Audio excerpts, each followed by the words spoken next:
Hello, everyone. I'm pleased today to be speaking with Jeff Sandefer, who's someone I've known for a number of years and worked together on a variety of projects. We're going to talk today about childhood education and about his background, depending on which platform you're viewing. Jeff is an entrepreneur and a Socratic teacher, which is a teacher, by the way, who tends to ask questions rather than provide answers. He began his first business at the age of 16, then trained as an engineer, and then went on to graduate from the Harvard Business School. He has started and run many successful businesses, the most recent of which is Sandefer Capital Partners, an oil and gas investment firm with several $1 billion in assets. He's also started multiple academic programs and schools. We're going to concentrate on that today, such as the Acton School of Business, whose students were named the most competitive MBAs in the nation by the Princeton Review.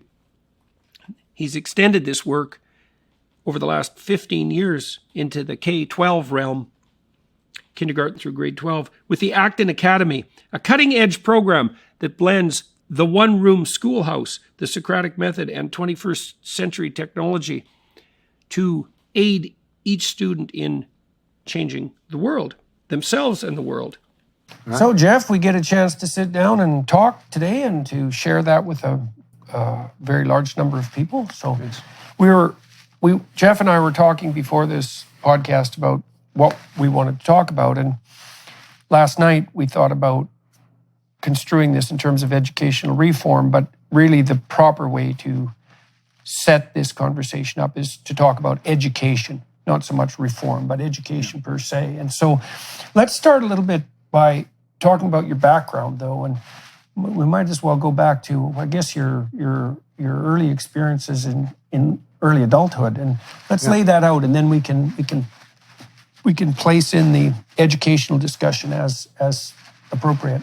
Sure, and I think, as you say today, that I'm here more as a father and a husband, than an educator or even a Socratic teacher, but I really started life as an entrepreneur. Age 16, I had my first real business. We made $100,000 in profits, which, as old as I am back then, that was real money. Mm-hmm. By age 26, I'd taken $1 million investment, and within 4 years, turned it into $500 million in profits. Mm. So, what was your first business? Oil and gas exploration. At 16? At 16, we were actually painting tanks out in the hot West Texas sun. And my father had me working in the oil field as a laborer, and I didn't want to do that anymore. Mm-hmm. So I found I could hire the high school football coaches at our local high school, and instead of paying workers by the hour, I paid them by the job. Mm-hmm. They hired their football players underneath them, and their productivity was 9 times higher than the average crew. So we went out and competed, charged 2/3 what our competitors charged, and had 80% profit margins. So why were they more efficient? Because they were getting paid by the tank, by what they did. Right, so you had the incentives lined up. And so they would show up at the break of dawn and work till dusk. The people that were being paid in those days $2.15 an hour had no incentive to work hard. So it was just purely incentive, work ethic. You can imagine football players and coaches are conscientious. Yeah. And so it was a home run. So why did they take you seriously when you were so young? I think because if you think about coaches during the summer, they had nothing else to do. What did they have to lose? They got a chance to work with their team, too. Right, and what do they have to lose, right? They're not doing anything anyway. So it was kind of one of those things where you could put together pieces of a deal to make the pie bigger for everyone. Right. And it just worked. It's exciting to give people an opportunity to experience a direct return on their immediate investment. I mean, one of the things that's nice about hands-on labor, carpentry and contracting and so forth is you immediately see what you produce, and the harder you work, the more there is of it. And so obviously you built those incentives in. And so then you took that money and you further invested it. You said into something that generated $1 million. And how did that happen? Well, I actually then went off and got an engineering degree, went to Harvard Business School. And then when I got out of Harvard Business School, I raised $1 million. And we went out and we drilled oil and gas wells in the Gulf of Mexico. And through hard work, a lot of luck, good timing, we turned that $1 million into $500 million in profits in 4 years for our investors and our employees and ourselves. And so I'm at now age 29. I've got more money than I'll ever spend. I don't spend much money. I'm kind of a cheap guy. Yeah. What do I do next? And so I decided to take a year off to become a Socratic teacher and lead case discussions at the University of Texas MBA program. And that changed my life. And so for 35 years now, I've been, or going on 40 years, I've been a Socratic teacher. Okay, so let's define that for everyone. Sure. So Socratic teacher and this case method. Yes. So let's go into what constitutes a Socratic teacher first. So you're put in the shoes of someone facing a real life dilemma where there is no right answer. There are moral choices. You're going to have to trade off efficiency and money and what you want to do with your life. And then you've worked maybe 10 hours preparing this case, this 10 to 100-page case. Might be about Enron, might be about Acton Academy. We have a Harvard case about Acton, our school. And then it's Mr. Peterson. You're not a doctor then, you're going to be younger. Mr. Peterson, what would you do, invest or not? Right. And so then you have to make your case. There are counter cases. And the Socratic method's interesting the way we practice it. There's only two questions. Would you do A or B next? Right. And then the second question is, what do you mean by A? Yeah. It's definitional. So the entire Socratic method is just helping people understand what to do next and why. And when you say what you're going to do, exactly what are you going to do? Right. So it's the interrogation of a story. So the thing about a story that makes it unique is that it provides a deeply contextualized representation of something complex. Yes. And you see this happening in a court case when we're trying to decide whether someone is guilty or innocent. Really, what we do is set up a dialogue between competing narratives. Yes. Right. And so the defense mounts a defense narrative and the prosecution mounts a prosecution narrative. And then what you're attempting to do is weigh the narratives. And now, using the Socratic method as well, as you pointed out, you're going to be asking people questions and getting them to inquire after definitions. And then you said this is very strategically oriented, so it has to produce a binary outcome, a decision-related outcome with a strategy associated with that. Yes. In psychotherapeutic practice, one of the things you learn very rapidly, pretty much all therapists of any school of repute who are well-trained know this, is that you can't really give people advice about what to do. You have to ask them to delineate out the problem. You have to ask them to lay out what they might see as a solution. And you can interrogate that and then encourage them to step through all the intermediary steps towards a solution. And I think the reason that works is that unless people walk through all of that, if they're just delivered the prepackaged solution, they actually have no idea how to implement it, but also no real motivation to implement it. Yeah, there's no drama to it. There's no part of life. I mean, something I've learned from listening to you, about the power of story. You don't have any of that. And also, for the real world, there's no action. I mean, there are consequences. Eventually, you're going to go out and do these things yourself. And I think I was a straight A student and, a good student when I was younger, but it was all about learning to know.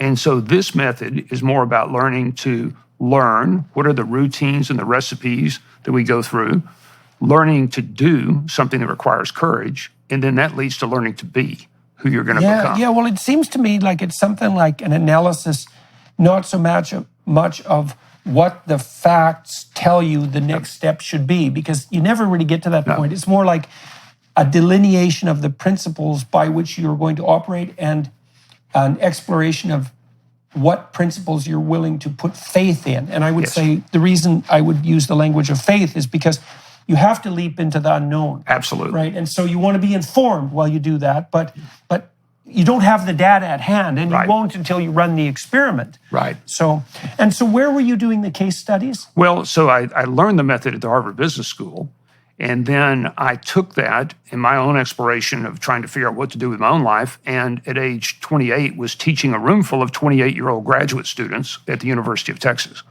And so that was, and as you said, what you're doing if you do 100 cases, you're seeing pattern after pattern after pattern, much like the stories you might see in the Bible. Yeah. And you're learning through these patterns and to have the courage to then go do it yourself, as you point out, in the face of uncertainty. Yeah, well, you're doing something that brought up two ideas for me. One is, Well, you're exposing yourself to a diverse number of cases, right? Yes. And then what you're doing, you do the same thing that these advanced language processing models do now. Yes. Is you're looking Yes. for commonalities across the narratives. And as you gather more and more narratives within a certain domain, you start to understand the underlying principles. Yes. So this is what happened in the book of Exodus, by the way, because before Moses has the commandments revealed to him, he sits for an unknown amount of time, dawn till midnight, every day, judging the Israelites and their complaints. And so he hears thousands and thousands of cases. Right. Right. And then you can imagine that the revelation it's the revelation of the substructure of what constitutes justice itself. Yes. But you can't get to that without this case analysis. So why, with all the money at your disposal and the hypothetical freedom that might have bestowed upon you, why did you decide to, stay actively working, stay actively employed? Now, you were a professor at UTexas? Yes, I was an adjunct. You were an adjunct, Yeah. and in the business school? In the business school. Okay, and so you decided to continue doing that. And what was driving you to do that? Because I was fascinated with asking questions. And the difference from a judicial setting and the way we practice the case method is, in the judicial setting, eventually a jury or a judge is going to decide what's right. Mm-hmm. In our setting, it's the actor themselves playing out the act. So I was fascinated, and frankly, I didn't know what to do with my own life. I mean, I had first started my first business to get out of the hot sun. Mm-hmm. Mm-hmm. I started the second business so I could make more money than my father. I wanted to overcome him. Oh, yeah. But then I did that, and it's like, you're 28, what next? Right. And I didn't know. So I went to actually learn myself, and by asking questions and digging in, and then... Were you ever tempted on the hedonistic front? I mean, you're pretty young at that point. You have the world at your feet in some real sense. So, well, I'm not exactly Brad Pitt, so I don't think the hedonistic part of chasing girls... Well, money can make up for that. Well, no, it does help. It does help. Apparently, it didn't help enough, but no, I just never was interested. The hedonistic thing just didn't really appeal to me. That's fortunate for you. Well, I had a father who I loved dearly, but he was rich one year and broke the next, but always lived as if we had money. And there was something about that I didn't like. Now, I'm sure there's something our children don't like about me. So that's a typical father-son thing, judging it. But I think that it set up something in me that I've always been more about competence than prestige. And so chasing prestige to me just never felt right. And so the hedonistic route would have felt like prestige over competence is narcissism. Yeah, so that just wasn't appealing. Mm-hmm. But I was lost. And so how long lost when? Well, I was lost at 29. Look, people only ask, they're only desperate when there's no hope and they hit rock bottom. Yeah. Or you get to the top and you ask, is that all there is? Right. So I'm at the top. And I have to ask, is that all there is? And I said, I don't know what to do except to go Socratically explore with a group of other people. Right. Well, that's a good thing. If you're somewhere and you don't know what to do, exploring seems like a good idea. And right. It is definitely the case that the only genuine pathway to exploration is something like the pursuit of the questions that honestly plague you. Yeah. Right. And so, and there's a destiny in that too that's extremely interesting, because a different set of problems plagues each individual. Yes. Right. So you're going to have doubts. Everyone does, but you're going to have your doubts. Yes. And the strange thing about your own doubts is that your doubts contain the seeds of your progress. Yes. Because if you pursue those doubts, first of all, they're stopping you because they're doubts. If you pursue them and you rectify them, then you're going to find a pathway forward. But you can't do that without honest questioning. Well, and to foreshadow what will happen later, this set up everything that my wife, Laura, who really gets credit for the schools we built, but it sets up everything. It's the hero's journey story, right? Mm-hmm. It's Pilgrim's Progress. It's the hero going out, looking for the Grail, fighting dragons and monsters. Mm-hmm. And then you realize when you get to the end, it wasn't about the Grail at all. That's how the hero changed in the process. Mm-hmm. And so it really began to set up that pattern over and over and over again, right? Eternal transformation, right? As a consequence of learning. One of the things I've thought about Joe Rogan a lot, because Rogan's success on the media front, I would say, is unparalleled. Yes. He has the #1 podcast in 100 countries. Wow. Right. It's not. I think he's the most significant media figure who ever lived, possibly, in terms of sheer numbers and breadth of reach. And he runs a shoestring operation. It's really just him and his producer. He picks all his guests, and all he does is ask them the questions that he actually has. Yeah. And what's so interesting about that is, well, it's made Joe an incredibly well-informed person. I mean, because I think he's done, it's some thousands of podcasts now. So he's had thousands of hours of case studies, let's say. But he also can bring his listeners on the same journey, because the probability that if he's asking an honest question, that will be a question that resounds with his audience is extremely high.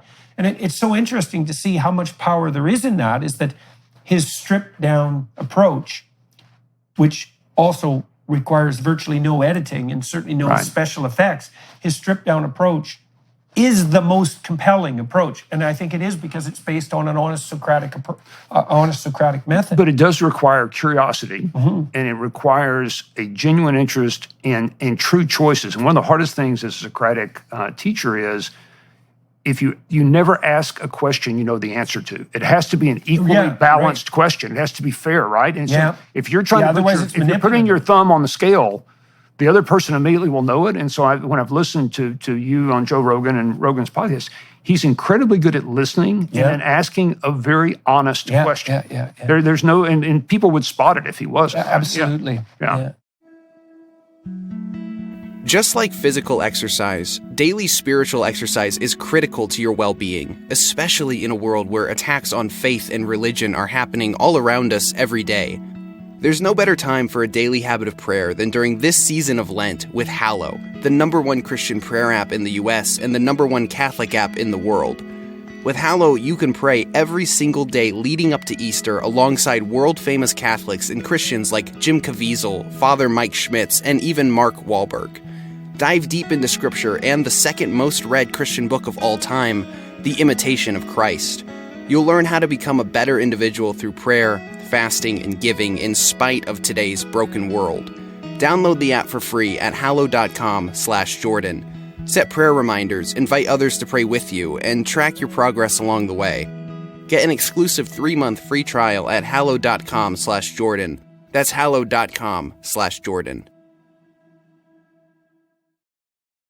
There is a very old religious insistence that pride is a cardinal sin and that humility is the virtue that counters pride. And then you have to ask, well, what does it mean? What does humility mean? And it means something like admission of ignorance.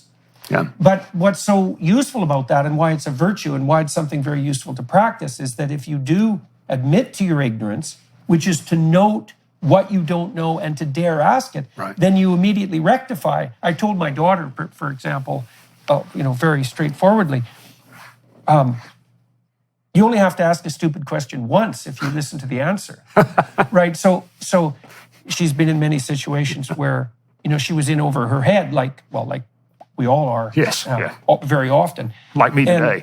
And it's very tempting to pretend that you know and to not ask the stupid question. But first of all, almost everybody around who's participating, let's say, in the conversation has the same stupid question. And second, if you don't ask it, well, then you remain stupid. So that's not helpful. And and I think this was a great lesson of, like a lot I've learned about parenthood and about having this same approach with your children. I mean, and I've seen you with Julian up close, of being genuinely interested, but offering choices and listening and caring as a parent. And so, I didn't have children at this point, but I have a room full of 28-year-olds that are bright, and we can explore life together and entrepreneurship and how you make money and what it means if you make money. And that ended up being, I spent quite a time at the University of Texas. We built up the entrepreneurship program. We won all sorts of awards. And then spun off our own business school. Why was it well received, do you think? And why was it also, it's two things, eh? It was well received by the students, but obviously it was also well received by the administration. It was well received, and you know enough about academia. The teachers, so the professors who were teachers loved us. What we did, though, is we had a very firm, very hard contract of what was required to be in the class. We graded on a forced curve when everyone else gave all A's. The harder we made the program, the more people we attracted. Yeah. And so But at some point, I think our teachers, who were all entrepreneurs who had been successful, so all adjuncts, Oh, yeah. won the Teacher of the Year award 11 out of 11 years, which, And how big a group was that? well, there were 141 professors, and our group of 8 were teaching 25% of all the elective hours in the school as adjuncts. Wow, as adjuncts. And So so, being paid nothing. yes, so you can imagine what happens next in this story, Yeah, right. right? So we're basically all fired or we all quit, depending on which story you want. Yeah, yeah. But we go start our own school, and we focus on. When was this? This would have been 2000. And what was, I see. And so that was after 8 years? Yes. 8 years. And what was the rationale for the firing/quitting? Probably that I was too disagreeable, which was fair. But I will say I got a call from inside the school from someone, and he said, look, a tenured professor, and he said, look, I have to tell you, they're going to fire half of you this summer and the other half at Christmas. Because, and we were at that point attracting more than half of all the students to the school and teaching a quarter of them. And they said they just, the tenured political faculty just doesn't want you here. So we decided we were going to teach one last class off campus across the street from the campus. And 130 people showed up for no credit. They drove from Waco, from Houston to Austin, from Dallas to Austin. So they came from all over, including faculty from those schools. And we thought, you know what? Maybe we should have our own MBA program. Right. Now, we knew nothing about that was impossible, right? No one ever told us you couldn't get a credit. But we managed to build a program. We ended up winning all sorts of awards from Princeton Review with really Navy SEALs, Olympic athletes, and young entrepreneurs. And we built this 100-hour-a-week, 10-month program that was just brutal, but changed our lives and changed the lives of the students. So that was right after you were at the University of Texas. Yeah. We were fired, and it was right. The next thing we did was have this free class, and the next thing after that was launch our own MBA program. And so what was the rationale for dispensing with you guys? I mean, it must have been somewhat difficult given the fact that, it was half the students. It was very popular. Yeah. There was an outcry, but as the dean put it to the students at that point, you are not our customers. Our customers are the pursuit of scholarly knowledge. And so your opinion doesn't really matter, was what they were told. So anyway, we spun off. It was successful. It was a lot of fun. And really, I'm now, still doing some business things, mostly teaching. This program's a lot of fun. And then we come to kind of one of the most important things in my life, and that is our 2 young boys are in Montessori school.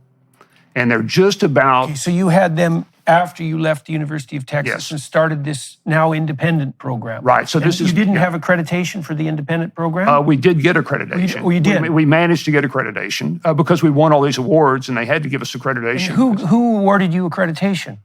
SACS. We had SACS accreditation through a small university that my great-grandfather had been president of at the turn of the century. And SACS is? The Southern Accrediting Association. So it's one of the regional accreditors. Right, so you got associated with a small college. But it didn't matter, because as long as you have accreditation, you have accreditation.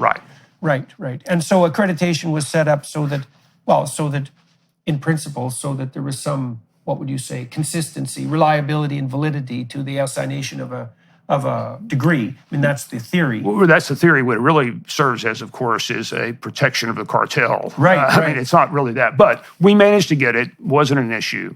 And we built the program. By then, I've got these 2 children, Charlie and Sam, and they're about to leave from Montessori to get ready to go to elementary school. So I go to see the very best teacher in the very best middle school in Austin that's teaching our daughter, who's older. And I said, when should we move the boys into regular school? And I'll never forget this gentleman was an African-American. He looked like Abraham Lincoln, tall, stately, and he said, as soon as possible. And I said, well, why? And he said, well, once they've had that kind of freedom, they won't want to be chained to a desk for 8 hours a day and talk to them. So you get them in chains young. And I was kind of stunned. And I said, well, I don't blame him. I just blurted that out. And he looked down at the ground for the longest time. And he looked up and he had tears in his eyes. And he shook his head very quietly. And he said, I don't either.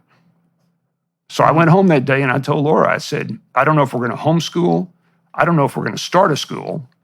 But our boys, the best teacher in this town, just told me not to put them in traditional school. So we're going to do something else. Do you know Paul Gaudy?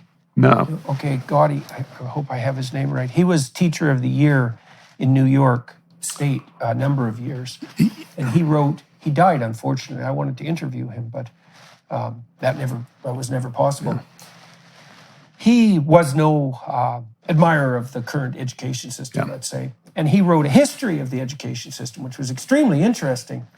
He pointed out that the public education in the United States, I was investigating this because I was wondering why our school systems are so bad at fostering individual vision. Yes. Because it's such a lack. I thought, why? This is such a lack. There's something going on here. Okay. The Prussians established the first public education system. And the reason they did it was because the Prussian emperor wanted to produce obedient soldiers, disciplined, obedient soldiers. Now, I don't want to get cynical about that because in a society that requires a military, disciplined people who can follow rules are arguably necessary. Now, obviously, that can go very badly, but we got to give the devil his due. And the Prussians actually put forward a very effective military training system. Now, that was adopted in the United States in the late 1800s by industrialists, mostly, self-proclaimed fascists. So at that time, of course, it wasn't Mussolini, Hitler, like fascism. It was far the early precursors of that, but they were people who believed that the state and the corporate world could integrate at the highest levels, and there might be some utility in that, which is a very dubious claim, but nonetheless. So they knew that all sorts of rural people were pouring into the cities to start working in factories. Their kids needed to be cared for while they worked, and then their kids were likely to have factory jobs. And so the purpose of the public education system, and this is why there's rows of desks and factory bells and this insistence on timing, was to produce disciplined, obedient workers, certainly not to produce people who were autonomous. And that was adopted in the US. The Japanese adopted it and militarized like mad, and part of the consequence of that was the outbreak of the Second World War. And but that being chained to a desk, that's not a bug. That was a feature. Right. And you can also even say, well, let's give it some credence. A rural worker, their time schedule is much less stringent than someone who's going to work on a factory. Right, they're on an agrarian farm. They're on a farm, You're much looser in your time sense. And it is the case that industrialization requires clock. Yes. And so you have to give the devil his due. But in a somewhat post-industrial world, which is what we're in now, it's not obvious at all that obedient worker / soldier is the right model for human development. Right. And so, so back to your kids. So now you have kids and you've been... Yeah, so really not knowing any of that, which I would find out later, we just wanted something different for our children. So we started out with a blank sheet of paper. This is all about the time Khan Academy and some great new things on the internet are bubbling, with the Socratic method, and said, what would we design for our children? And this is you and your wife. And my wife gets to be careful, just like Tammy's special. Laura is the one that did all of this, and I kind of come into the picture later. But I'm helping from behind the scenes, but she's really the person who's building this. We started out with 7 children. And where did you get the other kids? By talking to everybody in town and seeing who would be crazy enough to join us. Now, by that point, the Acton MBA, named after Lord Acton, power tends to corrupt, absolute power corrupts absolutely. The Acton MBA is pretty well known in town, so the fact we start this thing called Acton Academy, it has a little bit of linkage in Austin to be something people might trust us with their children. Right. So you got a bit of communication clout there. Yes. So there was enough reputational, that we were able to attract some very committed families. The school takes off. It starts to grow. It's all based on one mission we stayed true to from the start, that every child who enters our school is a genius who deserves to find a calling that will change the world. Now, by genius, we don't mean 180 IQ. What we mean is a special talent at something. Because if you're the best plumber in town, Right, You're right. going to make more money and be happier than the average Ivy League graduate. Plus, your customers won't be knee deep in sewage, which is also that's a very a good major thing. plus. It's a right? very plus. Yeah, yeah. You know, when I was at Harvard lecturing there, one of my students, who you know, Daniel Higgins, Oh, yes. we were working on formulation of theories of general cognitive ability and then personality predictors of success. At the same time, Howard Gardner was working at the Faculty of Education there, and he produced this theory of multiple intelligence. And it's a preposterous theory on psychometric and scientific grounds, partly because Gardner famously noted that he didn't really care about measurement. And that's a no-go if you're a scientist. It's like, well, there are multiple intelligences, but we can't measure any of them. Right. But you know, having said that, again, you have to give the devil his due, is that cognitive ability does seem to have a unidimensional structure. There's one dimension of being smart or not being smart. And the smarter you are, the faster you can learn a complex job. And so for complex jobs, that's very useful. But the idea that there are multiple talents, that's a fine idea. You know, and you see that reflected more in temperament, is that open people are creative and agreeable people like to take care of people, and disagreeable people are competitive and tough, and conscientious people are hardworking and dutiful, and extroverted people like socializing. And so the idea that each person is composed of a composite of traits, and that composite is unique, and that out of that unique composite, something unique and valuable can emerge, that seems extraordinarily probable. Well, and I'd say the biggest finding we've had has been that children are capable of far more than you've ever imagined. Children will play down to an institutionalized system, but if freed along with structure and responsibility and systems they will build, are capable of incredible things. You know, in the Michaelas School, which takes a very different approach to you, in the UK, it's an inner city school, and there's a wide range of general cognitive ability as a consequence. So you can imagine in a typical class of 30 kids, there would be kids with an IQ of 90 on the low end, likely up to maybe 85 on the low end, and then maybe up to 130 on the high end, right? So a real distribution. But they're teaching at a very high rate, and 75% of their graduates get accepted to Russell Group universities in the UK. And Russell Group includes the big UK universities. So they've managed to set up a system where, regardless of that immense variability in innate intelligence, let's say, there's tremendous emphasis on rapid learning. Well, so here's where we might differ a bit, or at least what we've discovered. And what we've discovered is, IQ, no question, is the most important determiner of success, or socioeconomic success. But it's still only, 25%? Yeah, it seems about 25%. So what we found is, regardless of IQ, if we can build a tribe where every person there believes that they have a calling to change the world, that there is a place in that tribe. Now, if my IQ is 100, I'm not going to be doing three-body orbital problems. Right. I mean, I just can't do that. Advanced physics. Right. Frankly, I can't do that, right? So that's okay. There's other things I can do. So what we've found is there's very little variability in the ability to learn to do things if you provide people with a compelling story and reason. If you provide them with a recipe, which is now you can find a recipe for anything on the internet, and if you provide them with some sort of rubric so they can among themselves judge it, and you provide them with some gamification, some way to keep score that's fun, it builds a tribe. It builds a tribe. And if you can do that, and we do this in groups of 36, the tribe is so complex and interesting, it's all about the tribe. Once the tribe works, we get learning happening at a 2 to 3 times average rate. And most importantly, the academic subjects become unimportant. They all happen. I mean, it happens at a rapid rate. But you're learning self-management, self-governance, and how to get along with people and build a culture. And you can have all the artificial intelligence you want.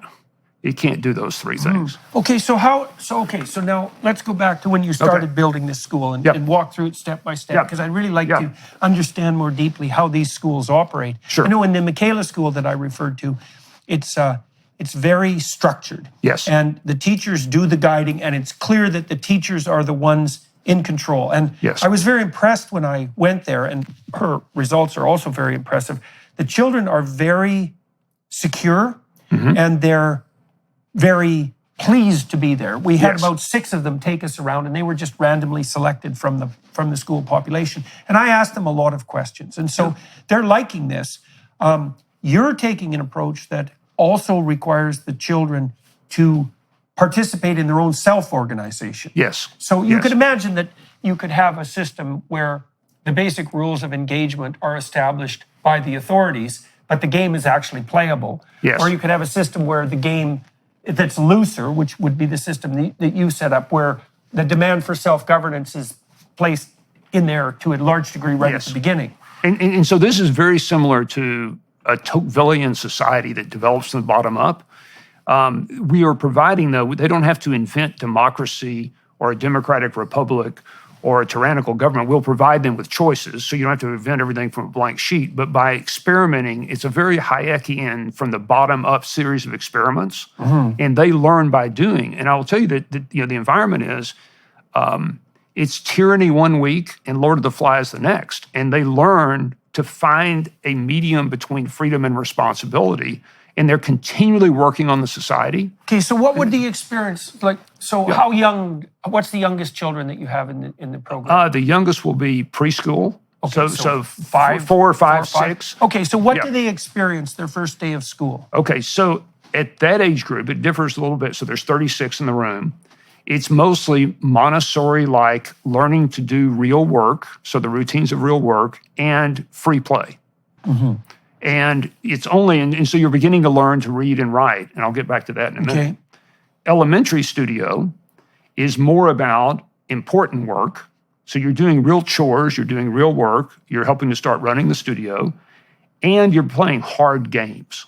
And that hard game may be learning math, but it's a hard game. I mean, so these are games. Now, by middle school, you're tackling real world things. You're beginning apprenticeships as early as age 11 or 12. And so you're actually beginning to take those talents out in the real world. So it changes from studio to studio. Right. So it starts to broaden. Right. So what happens with children's games is that as the children mature, the games become more and more like real world occupations. Right? That's what we're doing. And then, you could also say, interestingly enough, on the adult side, the more you can turn your real world occupation into a genuine child's game, the better you are at it. So it's weird how those things meet. Well, and that's part of playing this, is the realization, if you're always saying, we believe you're a hero who's going to change the world, here's a story about Martin Luther King. Here's a story about, so when I said there's a why to doing this, you're continually being given archetypal hero, real world stories of flawed heroes, right? Not perfect heroes. Yeah. And you're having to work this out at the same time you're working out whether I'm going to hit you in the head at age 5. And if I do, there are consequences. But those consequences are largely meted out by 8-year-olds who are forming their society and learning to form their society. And I will tell you, in our high schoolers and our middle schoolers, 80% of them are better than anybody that graduated from my Harvard Business School class in culture. Because all they Better do at what? At culture, at forming a healthy culture. Right. and So is that keeping the better at culture. negotiating? It's negotiating, it's caring. I'll give you a quick example of how you move up. So no grades. The standards are held by the community, very high standards, but here's how they work. You keep track of the work you've done and you earn points. That's effort. Yeah. So how much effort are you putting in? Yeah. Every 6 weeks, there's a public exhibition. The public's invited. It's not a science fair. It's going to be an exhibition of learning. For example, if we're doing the medical biology quest, these young people will be diagnosing diseases of people coming in who have a stack of cards that are their disease. And the winner of the game most accurately diagnoses real diseases for real with real cost. So what do they learn? They learn to manage their own health care, which in the United States Right. is So probably you gonna- reward progress, but you actually have standards of attainment at the same time. Yes. See, there's an overlap between what you're doing in the Michaelas School, because they're also extremely good at rewarding both progress and actual levels of attainment. And so the attainment here is, did most of your patients live Right. at a low cost? And through Right. that, you're going to learn to actually listen and diagnose diseases, even for yourself. So Badges are attainment, Yeah. public exhibition, points or effort. Last piece, which is important, is 360 peer reviews. Every person's asked, is Dr. Peterson warm-hearted 1 to 10, Yeah. or is Dr. Peterson tough-minded enough 1 to 10? Yeah. And then I give you feedback, and it can't be, you're stupid. It can be, when you interrupt me when I'm working hard, that's really frustrating. Would you please, when I have the red flag up, not interrupt me when I'm working hard? Right. So I'm requesting, so I'm learning how to be a good friend, a good citizen. Okay, so now you've I'm got getting feedback. okay, so Those you've are got the three three. things happening. So you've got reward for progress, you've got an absolute standard of attainment, and then you've also got something like evaluation of the manner in which you conduct yourself within the culture, within the Yes. group. Okay, so in the 360 process, just for those of you who are watching and listening, is that it's not that easy to figure out how to evaluate people inside a corporation. So for example, if you're trying to evaluate middle managers, you can't get a direct measure of their sales effectiveness because they're 3 steps removed from any sales process. And so the question is, well, how do you know if they're succeeding and how do they know? That's a big question because you can't even get rewarded unless you know what the criteria are for success and failure. And so one of the ways that corporations have learned to deal with this that's actually quite effective is by doing these processes they call 360s. And in a 360, your subordinates rate you and give you feedback, your peers do, and your superiors do. Yes. And so then that's aggregated. And you can set that up so that it's not, so it's as unbiased with relationship to the hypothetically desirable outcomes as you can manage. But it's an effective way. Compiling multiple reports like that is an effective way of gaining valid, say, diagnostic information. And a great way to learn to give and receive valid criticism. Right. That it's helpful criticism, it's positive criticism. Right. So yes, and criticism, we should also point out, that's not, here's what you're doing wrong. That's, here's what you're doing really right. Because the core of criticism is what you're doing right. Yes. But here are things you're doing that, as far as we can tell, are interfering with what you're doing right. It's a separating of the wheat from the chaff. And that's why almost all of what's offered at the school is growth mindset praise. We appreciate the method of what you're doing. Now, again, adults can't do this. Adults can never make a declarative sentence on campus. Adults can only ask good questions. And there are very few adults because the young people run everything. So let me fast forward a bit to the story and then we'll come back. We're running these. It's a lot of fun. A researcher comes down from my old professor, Clayton Christensen at Harvard, and says, we're going to pick you as one of the top elementary schools in the United States. We said, we've only been around 18 months. That's really silly. They call back, and the researcher says, we're actually going to name you the top elementary school in the United States of the ones we've studied. And this is the Christensen Institute, so it's a big deal at Harvard. We're kind of shocked. The researcher and her husband, who's CFO of Hawaiian Airlines, fly from Hawaii to Texas for their first visit. They said, can we come visit? We said, yes. We get an email from them at the DFW airport while they're changing planes going back to Honolulu. We decided we're moving our family and 5 children to Austin so they can attend the school. Wow. And so we said, wow, maybe we have something. About this same time, a dear friend and former student who's very successful in Guatemala asked if he can start a school. So we hand him a big stack of mimeograph stuff. Yeah. And 6 months later, we're learning more from him than he is from us. Right. So you're starting to franchise at that point. Yeah, well, it was just like, here, friend. A parent moves out to California and she tells her husband, I'm not leaving if I can't take the school with me. So we hand her a stack. We're learning more. I said, okay, let's start 10 of these and we can learn from each other. Now, are you still operating fundamentally at the preschool and early school level? Well, we're now beginning to have a middle school, and that's where I step in and I end up running the middle school and the high school with 45 students. I do that because we've hired this traditional teacher who's won a lot of awards, and the week before we're going to start, he turns to me and says, when these middle schoolers get out of line, you just jack them up against the lockers and tell them who's boss. And I went back and told Laura, I said, you're going to fire this guy. So you might as well do it now. And she said, well, middle school's going to start in a week. What am I going to tell the parents? And I said, well, I'll step in for a little bit and I'll help. And that was my introduction. And then for 13 years, I did that. But suddenly we have 3 of these schools now. We're going to have 10. And it just takes off. And fast forward to today, we have 18,000 people who have started an audition who want to start a school. We have 300 schools in 26 countries and 43 or 44 U.S. states. And so we've built a model with all these wonderful entrepreneurial parents. And most of the people that run the schools are people like you and me that want to do it for their children. And it's a loose consortium. It's almost like building Legos or Unix, or it's a network that's continually changing a model, that's improving it. And so now we've got 300 people contributing to the improvement of the model, which changes really weekly, gets better. Almost all of it, though, handing more freedom and responsibility to the children. Yeah, well, that's a great ages. decentralized model, though, too, and we can get back to what that means on the cost front. So, okay, so now kid's 5, goes to one of your classes. You said that there's some formal learning taking place, so with regard to reading, and but there's a lot of play. Well, so there's a lot of play. They're learning math on Khan Academy. Once they can learn to read, so they're learning to read. And really, children, when they want to learn to read, unless they're dyslexic, will learn to read, and I'll get to how we do that. If they're dyslexic, they need a little extra training. But if some children learn to read at 4, and some learn to read at 7. It's just, there's a span of when they're ready. You see the same on the speaking front, and there's actually, you might think that the smart kids learn to speak earlier, and there's actually no evidence for that.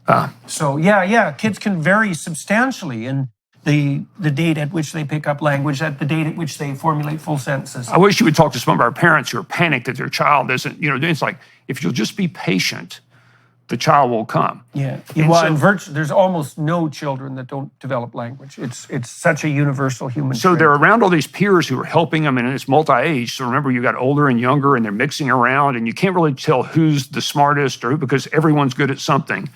But the way we handle reading, and I've gotten criticism, this is, you can start with comic books or a magazine. And so, let's make them read the classics. And I said, if you make them read the classics, they will hate the classics. But what happens is... Well, you can't have them read something that's too difficult for them right off. You have to... Then there's no reason not to use incremental move forward. Let's read the Iliad at 6. It's like, okay. But once they start reading comic books and magazines, then all of a sudden you see them pick up Harry Potter. And then by 11 or 12, some are reading Democracy in America or War and Peace. Now, if you read that at 11 and 12, you need to read it at 21, 31, 41. But they love to read as a group. And so reading becomes something that's just how part of what successful, what's your failure rate on the literacy front, excluding the dyslexic kids? Well, we could talk about Zero. It's zero. It's zero. And so what's your criteria for evaluating literacy, say, by the age of 10 or thereabouts? So you read something, you get a badge for something called a deep book. You have to pitch the book as being, important, rated by experts. There's a whole criteria. Right. So you teach them how to select good books. Your classmates have to agree that it's a deep book. And then if it is, it goes on a list. So you can choose from the list, or you can pitch one that you like. But these are all real books. They're books that would anybody. And so you have to read that book. You have to tell why it impacted you and whether you would recommend it to someone else. And that becomes a badge. That's probably like a 6-page thing that you create to try to pitch the book to someone else. Right. And so how do we make a case for how do we know that they're good? Is you look at the badges. Now, here's the thing. Who approves that badge, right? No adults in the room. Well, the answer is the standards of excellence are, if you've never done this before, did you put your heart into it? Okay, so that's effort. If you've done it once, is this time better than last time? Right, great. If you've done it enough times that it's hard to see the incremental gain because you've kind of plateaued, let's compare it, critique it to a master. How is your short story compared to Hemingway? Right. And if you win some sort of contest in the studio or an external contest, it's excellent. So Dr. Peterson signs off on my badge as excellent. Now, you're going to imagine with human nature, there's a little log rolling that's going to go on, right? We're buddies. I'm going to approve yours. You're going to approve mine. But if you're real buddies, you're not going to game the system so that the results are no longer good. But there are enough free riders, and so that starts to happen. But there's an audit committee. So the audit committee will put out a survey that's anonymous every 6 weeks and say, whose badges should be audited? And you take those 3, because who knows whose badges should be audited, right? The people in the room know. And you don't embarrass those people. How do you stop that from turning into an informer festival and getting free riders on that front? Well, I'll get back to kind of when you have toxic sub-tribes and things. So that can't, but generally the group is one tribe by this time. And so you don't really have that. That's not really tolerated by the group. Okay. But so what will happen is, who volunteers for the audit committee? Yeah, well, The that's tough people, right? Yeah. I mean, the easy people don't want to do the work. So now you got the toughest judges. They'll take the 3 people that the studio said should be audited and at random choose 3 more. Now, no one knows whether you were chosen at random or you were on the list. Kind of everybody probably knows, but then we're going to do a deep audit of those badges. If Jordan Peterson approved Jeff Sandefer's badge and it's rejected, then you lose a badge of the same value. So you just lost 6 weeks of work, and now all of your badges are going to be audited. So we've had learners. So you've got real strict. What would you call it? That's free rider control essentially. Yeah. So for those of you watching and listening, so the population prevalence of dark tetrad traits at a clinical level is about 4%, and so the dark tetrad is Machiavellian, narcissistic, psychopathic, and sadistic. And that cross-culturally, that seems to be about 1 person in 25 who's enough like that to be a serious problem. And they're basically, in the extreme, they're something like parasitic predators. And they'll game well-functioning systems to attract credit to themselves with no work. And so you always see, people think that societies can just be set up on a cooperative basis and that you can just assume the best about everyone and that'll work. And it does work 96% of the time, but it really doesn't work 4% of the time. And that 4% is toxic enough to bring the whole damn system crashing down. So you need to return tit for tat, essentially. There has to be control mechanisms set up in a well-functioning micro-society so that the free rider narcissist types can't get a toehold. And that takes a certain amount of tough-mindedness. Yes. Right. Often that's often the sort of thing that's lacking among utopia-minded educational reformers, because they have we don't need competition in our schools, for example. Right. It's all cooperation. It's like, yeah, that's fine till the free riders come along, and then it's not fine at all. You need justice and mercy. Right, You need exactly. both. So if you think about it, warm-hearted, tough-minded, the 360s, that's what we're measuring and encouraging and giving people. But you need this system of audit. Right. Well, that's interesting that you use both warm-hearted and tough-minded, because that's reflection of a trait on the agreeable dimension. And agreeable people are compassionate and polite. They're maternal. That's really the right way of thinking about it. The kind of maternal that would be properly devoted to a very dependent infant. And so there's something lovely about that, right? As lovely as maternal love. But on the other end, which is the more masculine end, there's more, let's keep the free riders at bay, and then let's also only reward actual attainment. Right. And there's love in that too, but it's more like, it's the love of discipline and encouragement. And those of us that are tough-minded, and I'm tough-minded and disagreeable, need to learn when to be warm-hearted. Yeah. And the ones that are too warm-hearted need to learn for their own good when to draw boundaries. That's what develops in all this. Now, by the way, we do see, for us, it's about 1 out of 100, we see highly toxic children come in. I can't explain why. I'm just telling you their behavior. I'm not saying they're damned or they're doomed. Yeah. Because you can always actually be asked to leave the community and come back. You can repent. Yeah. But you see every once in a while. Now, there's also often a strong correlation to the family once you listen, but sometimes not. You know? But that's the only time an adult will step in if they see that happening. And what markers do you have for that? They're telling very small lies, just like the Dragon Book. Right. You just can catch them because otherwise the system will correct. But the system can't take someone who's smart enough to parse they're always staying right inside the lines. Yeah. And they're lying little bits. Right. And so over time, the tribe will learn, even the young ones, to recognize that. But when you're fresh and new, and so what an owner... That's why psychopaths, like in the real world, psychopaths are itinerant.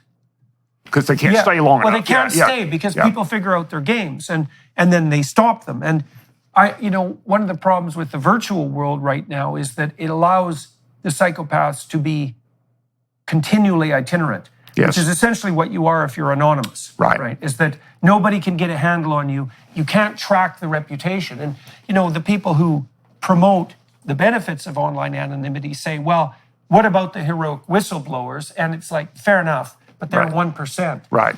Yeah, the heroic whistleblowers, but what about the enabled psychopaths?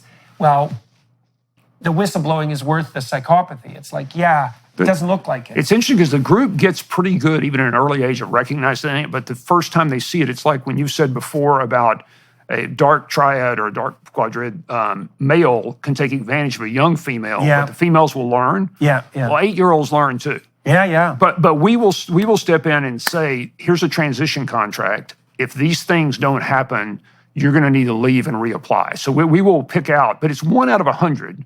Yeah, that's we'll pretty see good. someone who's, and so we're probably drawing, you know, from some segment that's slightly healthier because they won't apply, maybe. But about 1 out of 100. Well, you see in with kids, so there's a pretty good literature on this. If you group 2-year-olds together and watch them interact, about 4% of the males, it's almost none of the females, about 4% of the males at age 2 will kick, hit, bite, and steal. Okay, so that's not very many. That's 2% of the population. It's 1 in 50, so it's not much different from the... But most of those kids, despite their temperamental proclivity to be aggressive, are socialized by the age of 4. Almost all of them. If their parents socialize them. Or someone does. Someone does, right. Could be siblings, right? But someone has to socialize them. Maybe help them either control that aggression or integrate it. Better to integrate it. The kids who don't have that integrated by the age of 4, they're in for a pretty dismal ride. There isn't a lot of clinical evidence suggesting that if those traits are still in place at the age of 4, that they can be ameliorated at that point. And those are the kids that turn into bullies and then delinquents and then criminals. And we see something very similar to that. And I wanted to ask you because we see something else, and I'm curious what the literature says about this. It appears to us that the tribe in these systems, in this Tocquevillian society, will shape conscientiousness until about 13. And so there are some people that are naturally conscientious, and there are others it seems to shape. Our experience is when we take someone after the age of 13, if the culture is spun up, they will behave in a conscientious way. But without the culture, they will regress back to where they were. Well, part of what happens at 13, okay, so imagine you have these aggressive kids, okay, at 4. Now, they maintain a high level of aggressive behavior. Okay, now at about 14, the boys join them under the influence of testosterone. And then for the normal boys who have this spike in aggression, that start to decline pretty rapidly around 18, and then goes back down to where you'd expect it if you just tracked it linearly. Whereas the criminal types don't desist. What happens with the criminal types, generally speaking, is that they start to desist in their late 20s. And so the fundamental hard-headed penological theory for repeat offenders, 1% of the criminals commit cause most of the 65% problems. of the crimes. So for true repeat offenders is you just keep them in jail till they're 30. And then it might be delayed maturation, something like that, But after that, they're not as big a threat. They start being so incentivized. But by the way, the thing we see over and over and over again, and I can't stress this enough, and I think it's my theory of why the United States works, is the 80-20 rule is one of the most powerful rules of Pareto. And so what you see is, if you believe every child's a genius, you find the child that's good at each of these different things, but they all have a place.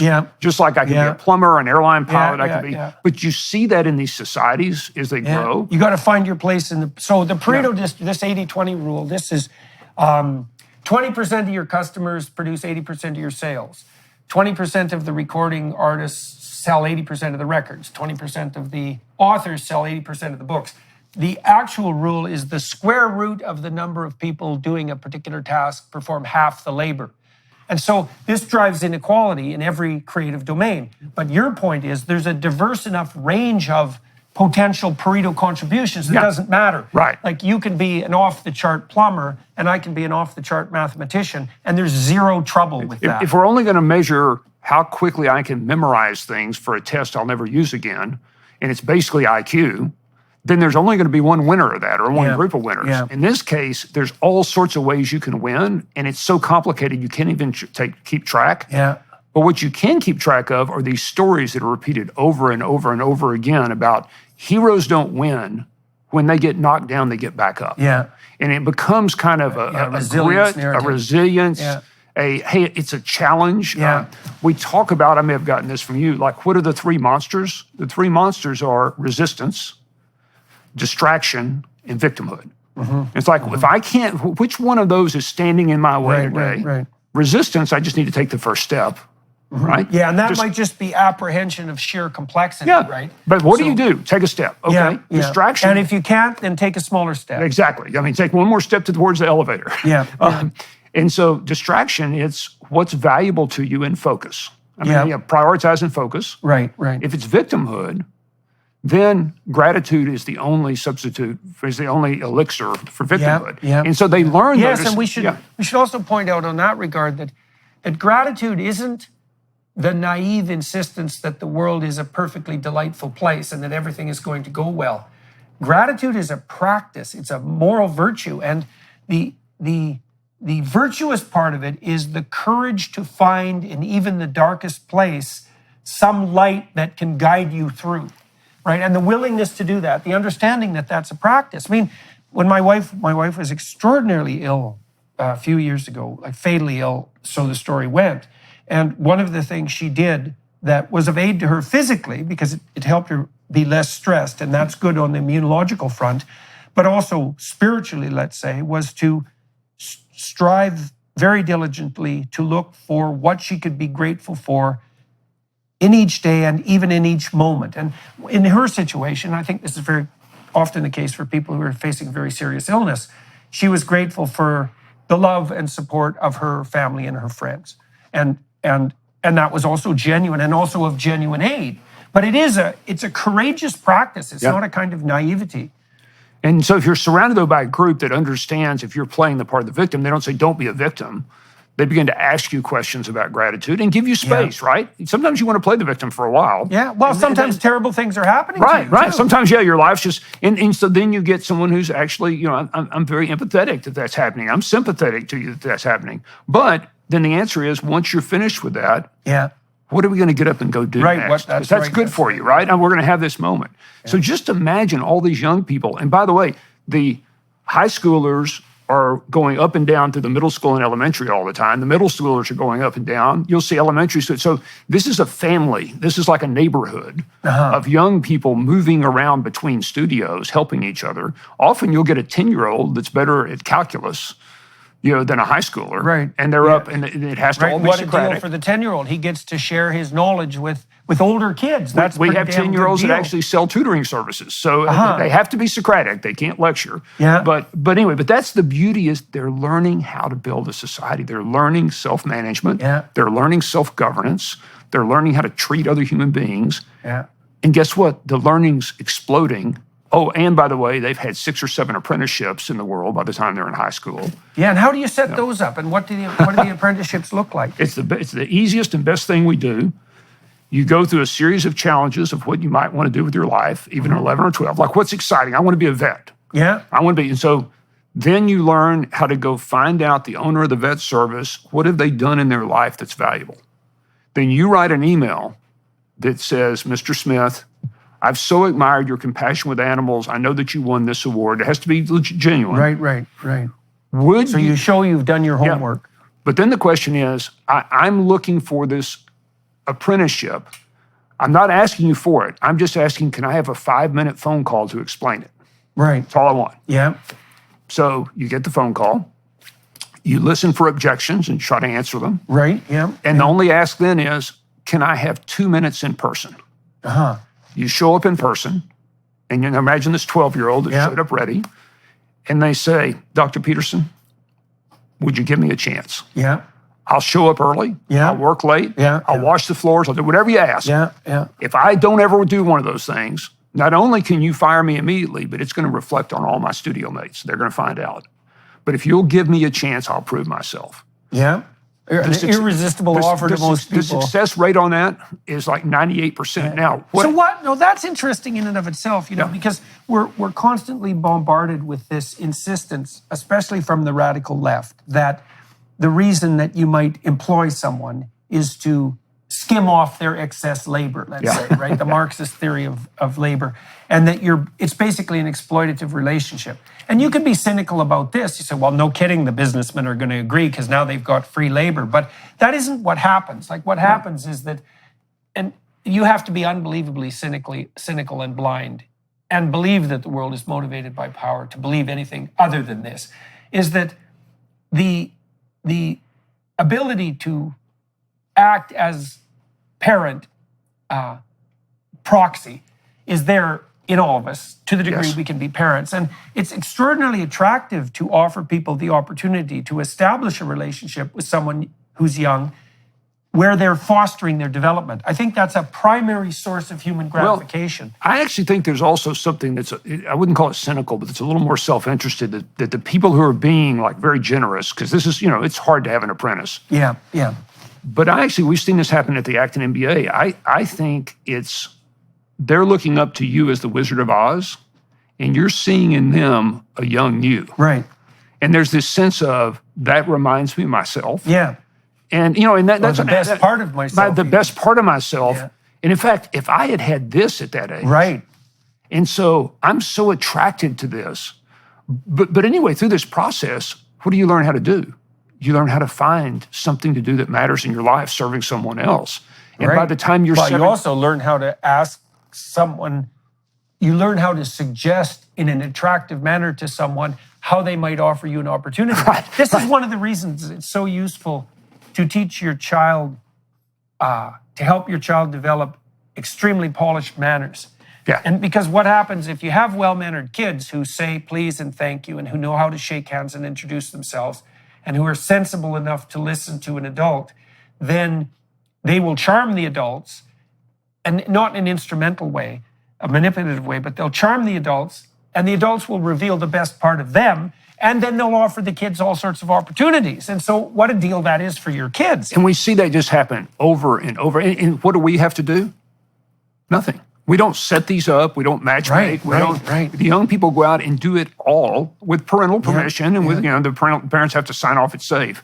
But they're out there doing. Our boys went through amazing. They ended up their final apprenticeships were at SpaceX.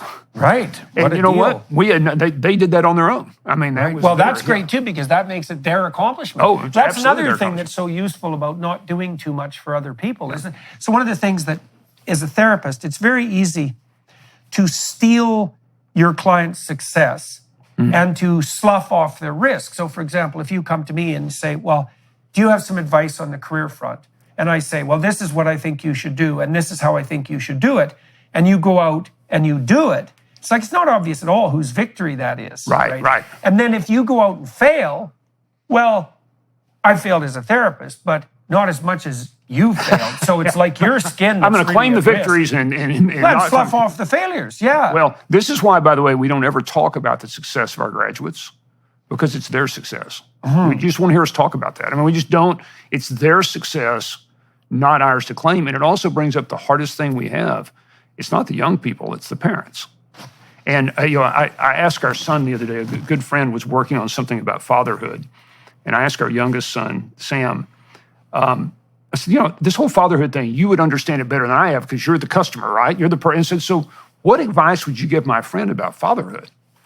And he said, when you're younger, you just want your parents around and to pay attention to you. Yeah. Not coddle you, but just to be there. And he said, but once you get into kind of middle school, you're really around your peers, and your parents, their job then is to be a good role model. And he said, and this is what chilled me, he said, so to be a good father, all you can do is work on yourself. Yeah. And that's why it's so hard. Yeah. And I stopped and I went, oh my gosh, have I worked on myself enough? but it was just like this from a 19-year-old. It's like, as a father, I need to love my child and work on myself. Yeah. And that's the way the child will be healthy. The reason that when we have a problem, it's generally the parent, over-parenting or wanting to intervene for the child Yeah. And they're prohibited by contract from doing that. They sign a contract that says, I won't do that, and then they'll do it anyway. Right. And so well, it's then- very hard for yeah. parents to let go of It that is hard. if that's their habit. It is hard. I mean, And there is a narcissism in that too, because then the parent gets to take credit for the child's success, Right. and to trumpet that. And Yes. and that's that whole Oedipal mother nightmare that Freud outlined so brilliantly so long ago. It's like, and it's hard if you're a caregiver, again, to give the devil his due. Yeah. And I think it's probably harder for women because they have to give their all to their infants in a self-sacrificing manner. Yes. Because infants require full, dedicated, this isn't about me care. The problem is, so the psychoanalyst said, the good mother necessarily fails. And what they meant by that was the woman is faced with this terrible necessity of dispensing with that full-fledged maternal care incrementally and facilitating the child's movement forward. And I think it's very useful for a woman to have her masculine side developed for that, or to have more likely to have a male partner around who's more oriented towards encouragement than let's say that intense maternal care.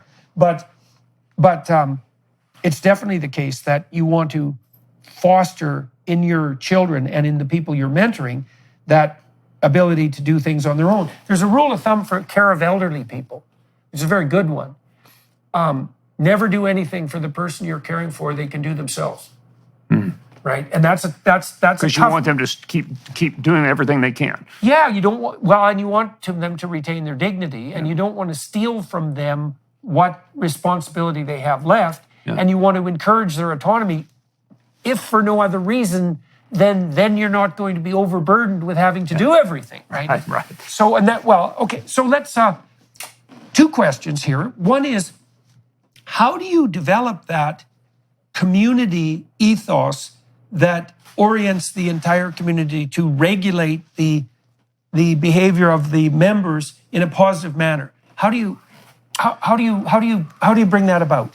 You're continuing to play game after game after game with different kinds of motivational systems. So sometimes it's the hero's journey and more of a Maslow's hierarchy kind of feeling or a Jungian feeling. Sometimes it's being rewarded with extrinsic rewards. Sometimes those are squad-based. Sometimes they're individual. Sometimes they're the whole studio. Sometimes they're all. Right. So you're just playing game after game after game. So it's an aggregation of playable games. It's a lot of experiments going on within a rubric that is rewarding this feedback and collapses. And then part of it is it's hard because the studio will completely collapse. And as an adult, you want to step in and fix it, right? Yeah. And so we say, okay, step back. Yeah. Take a deep breath, leave it alone. Okay, collapse in what way? What have you seen happen? There's two cliques, and they're arguing about something, and the civility's broken down, and social fragmentation, or excellence. The people have kind of gotten blasé about excellence. Or I saw something interesting in our high school in our launch pad. They had built such a complex, cool society that and you know this from having run companies. If you're not careful, you build up so many rules that your company becomes a bureaucracy. Yeah. So they were getting to that stage. It was a beautiful society. And they looked at it and they said, we're going to do away with all but 3 rules. And if we want to put a rule back, the first thing we're going to do is ask the person the rule is being instituted for, why do you not want to be here? Because right? So we're not going to put a rule for the edge case. We're going to deal with the individual and try to listen to them. And maybe they need to leave for a while, or maybe we need to help them, And so you just see these simple and complex set of experiments, and they're learning by doing and watching. And so when you either get, a tyrannical situation or a Lord of the Flies going on, you step back once, and then it always gets worse. You step back again. Yeah. And here's the magic that happens. At that point, 3 or 4 of the sheepdogs, we call them because they're the ones that get the wolves, will come to you and say, we don't want to live like this anymore. And then you say Socratically, well, do you think you would like to try a pure democracy or a democratic republic? They might not even know at age 8 what that is, but they have the internet. They can go figure it out. And they'll come back and have a town council meeting and vote on a new structure.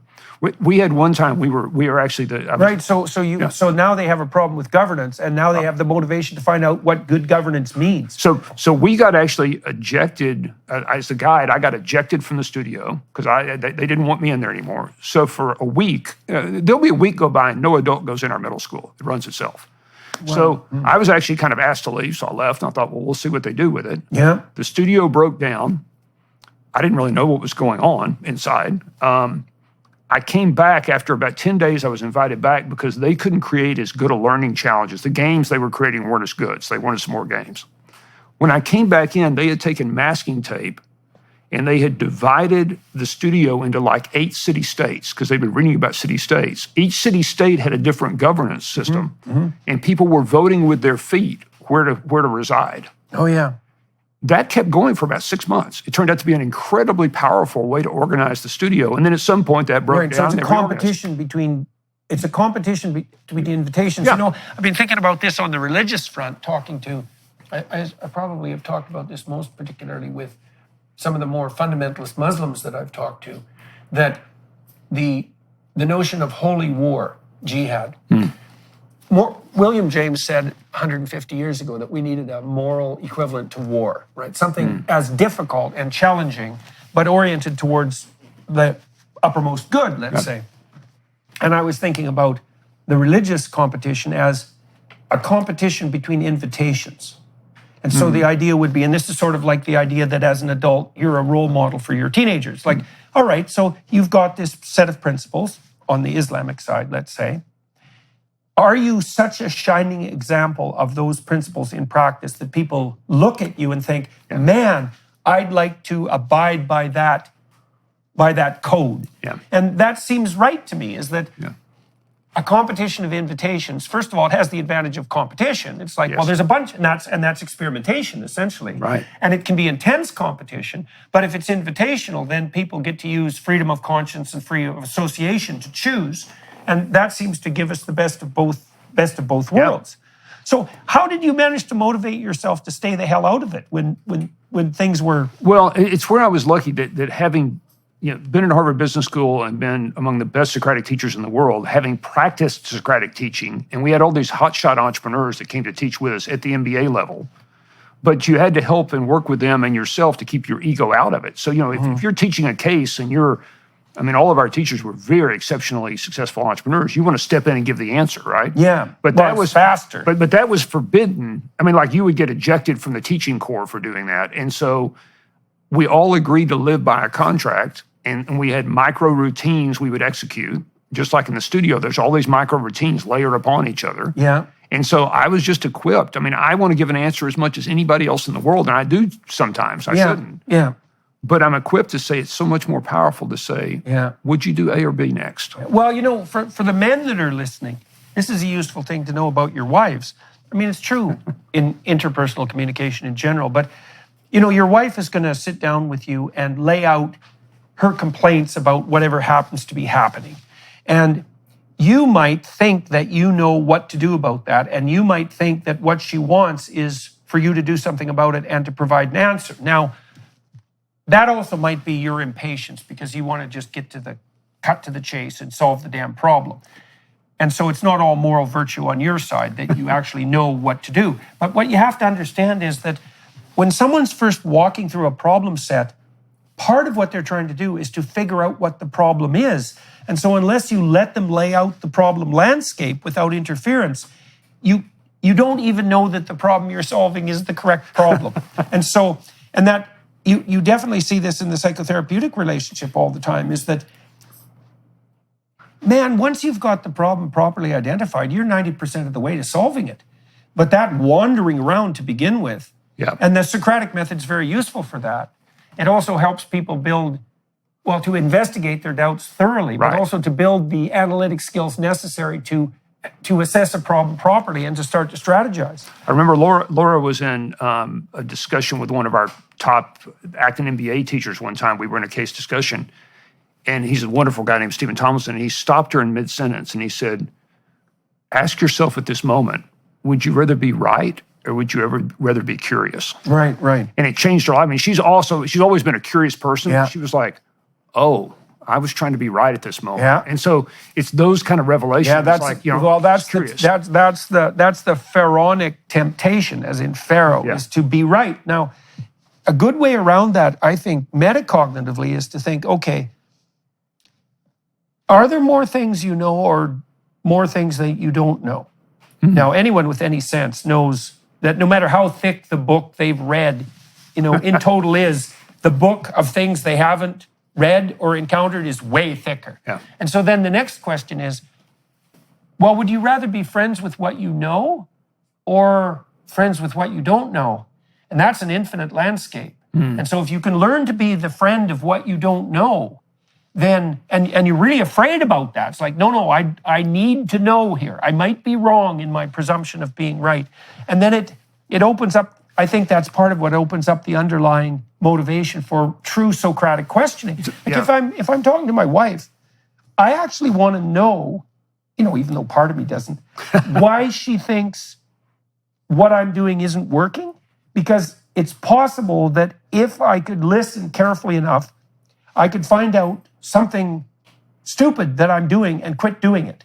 And I would rather stop doing stupid things, because life's hard enough without putting up unnecessary obstacles. Now imagine these kinds of discussions going on. They happen there's a 15-minute Socratic launch in the morning.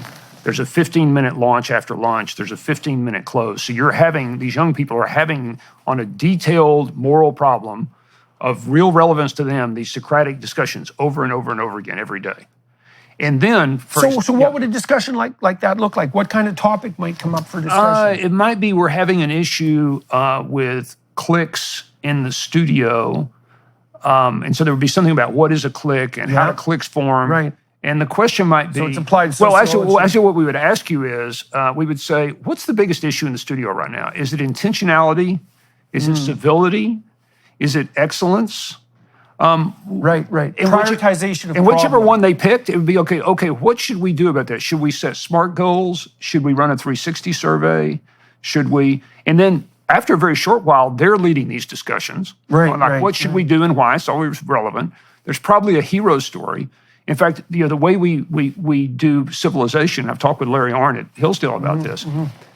You'll be in a group of 5 10-year-olds, and you get a question to go research. And the question might be, was John F. Kennedy the ne'er-do-well son of a rich man or America's greatest president assassinated in his prime? Now, 10-year-olds have no idea who John F. Kennedy is. Right.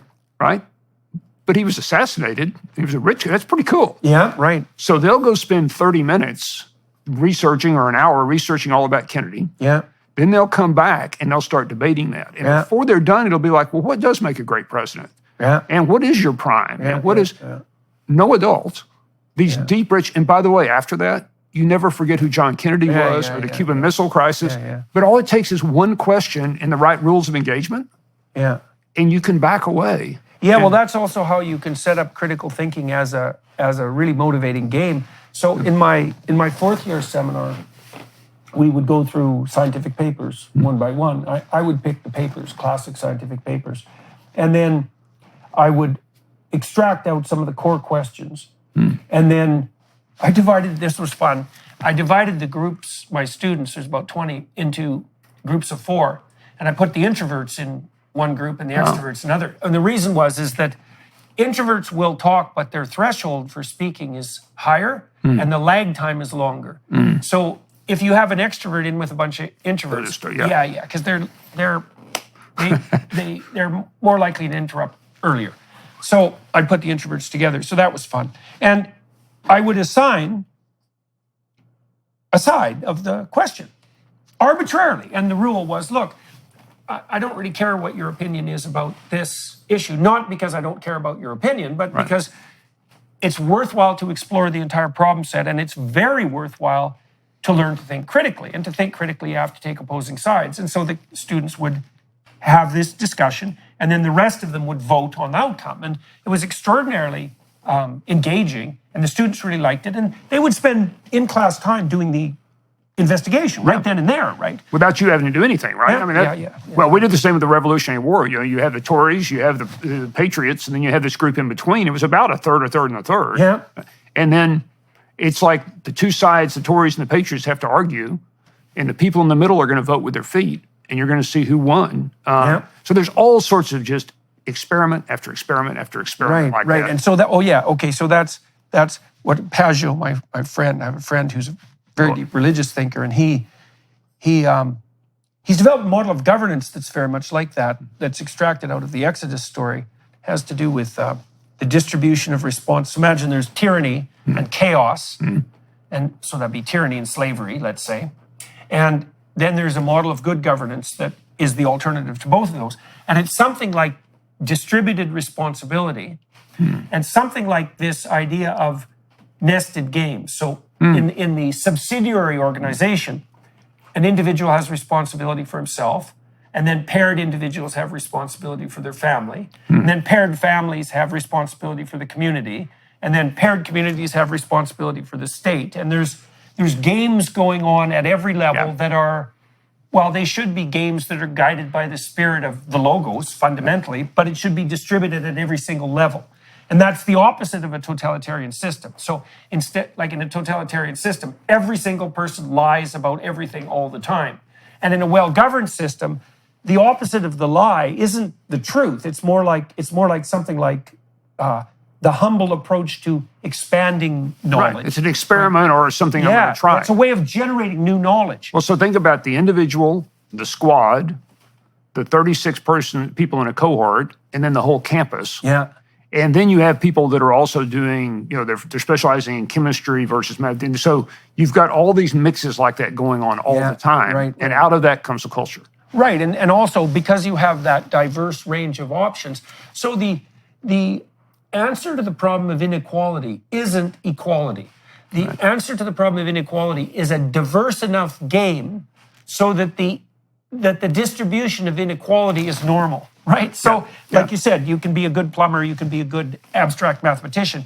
It doesn't matter. They're both infinitely playable games, and they're infinitely expandable games. Well, and the question that keeps getting asked over and over again, so one of the other things they go do is they go do what are called stars and stepping stones interviews, where you'll find people you admire who are between, if let's say you're in high school, your age and 25 and 40, and then over the age of 60. So there's a range. And you'll go, and what we found by doing thousands of those is at the age of 60, most people ask the same three questions. They phrase them differently, but it is, did I contribute something meaningful? Was I a good person? And who did I love and who loved me? Those three questions, even at age 8, are always on the table. Say them again. So, did I contribute something meaningful? Right. So meaningful, specific. Meaningful. Was I a good person? Who did I love and who loved me? Right. Now, I bring that up because we could pick, you and I could prioritize those differently and both win the game, right? Right. So you're always asking, and by the way, those questions mean something different. Was I a good person means kind of black and white moral choice at 11, or maybe even 15. It probably around your 20s, 30s, or 40s, it's about, am I becoming who I was meant to become? Good has a different meaning, right? A slightly different meaning. Right. It's not so much abiding by the appropriate rules. But while we keep offering these moral choices that allow you to kind of self-rank in different ways, it's not only aptitudes, it's also what's important in life, because you got to ask what's success. It's not how much money you make. Yeah. Making money is great. But that's not the ultimate measure. Was it being how kind you are? Making money is great if it facilitates the other things that you just described, right? If it provides you with an expanded horizon of opportunity.